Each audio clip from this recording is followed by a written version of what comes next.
हो गया तो अहम में ही तो सारे विकार रहते हैं। हर समय प्रभु के सामने कृतज्ञ रहो। कितनी कृपा, क्या हमसे लेना है आपको, आप तो पूर्ण काम हो, हमें इतना दुलार कर रहे हो। बलिहारी प्रभु, वो बार बार मन उनके चरणों में लौटता रहता है। प्रभु का विधान सर्वज्ञता से पास हुआ है। वो खूब आगे की, पीछे की, मध्य की सब बात सोच करके उन्होंने आपके लिए विधान किया है। पहले से उन्होंने आपका उस समय मंगल विधान सुनिश्चित कर दिया है। कैसी भी परिस्थिति हो, कभी ऊबना मत, घबराना मत, अधीर मत होना और अपने भगवत विश्वास में कमी मत आने देना। कैसी भी परिस्थिति हो, ये जरूरी है। उबना मत। बहुत हो गया कष्ट सहते सहते, कितना सहूं। नहीं, ये अगर ऐसा आ रहा है तो भी आप भगवद आश्रित नहीं हुए। नहीं, ऐसा आ ही नहीं सकता। बड़ा आनंद आता है, कष्ट में बड़ा आनंद आता है।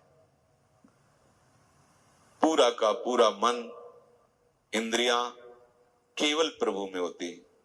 क्योंकि कष्ट में कोई विषय की इच्छा तो होती नहीं किसी को भी। भारी पीड़ा है तो सब उसी में होती। जिसने अभ्यास किया है भगवत चिंतन का, आश्रय है प्रभु का, तो कष्ट में भाग के कहां जाएगा।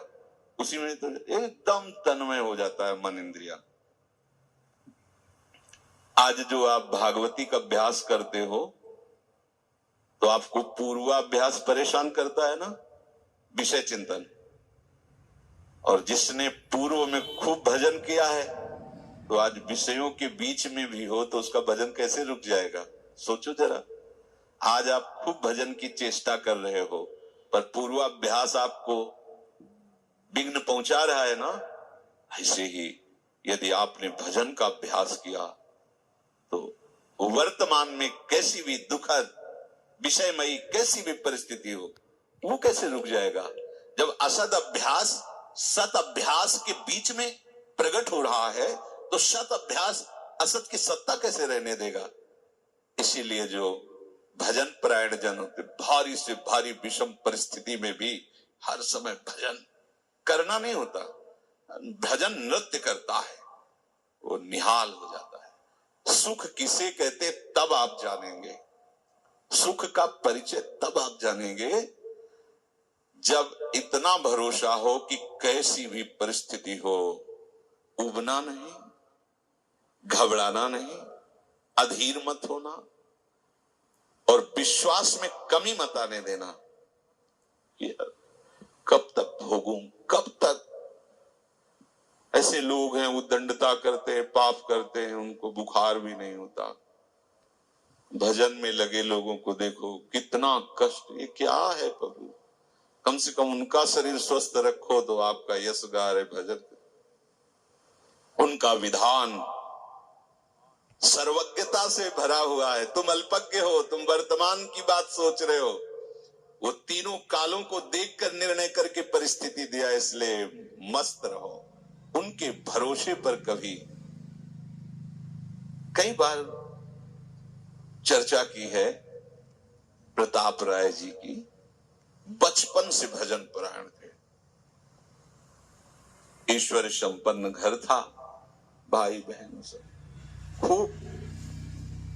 कुछ दिनों बाद माता पिता पधार गए, पूरा अधिकार। ऐसे भजन में डूबे रहते कि उनका व्यापार था कि जैसे कोई धन लेने के लिए आया तो उसके लिए कुछ गिरवी रखना होता था, आभूषण आदि, और जितनी आवश्यकता है आप धन ले जाइए और जब धन मिल जाए तो ब्याज सहित उसमें रख जाना और अपना सामान ले जाना। एक बक्सा रखा रहता था और वो आप माला लिए हर समय भजन करते थे। बड़े वास्तविक आंतरिक वृत्ति से प्रभु में लगे थे। पर उनकी कुल परंपरा का यह व्यापार था। जैसे सदन जी की कुल परंपरा तो कुछ गृहस्थ ऐसे महापुरुष जो अपने भगवान भी कहते पर धर्मो भयावहा सुधर्मो निधनो श्रेया। पर धर्म वो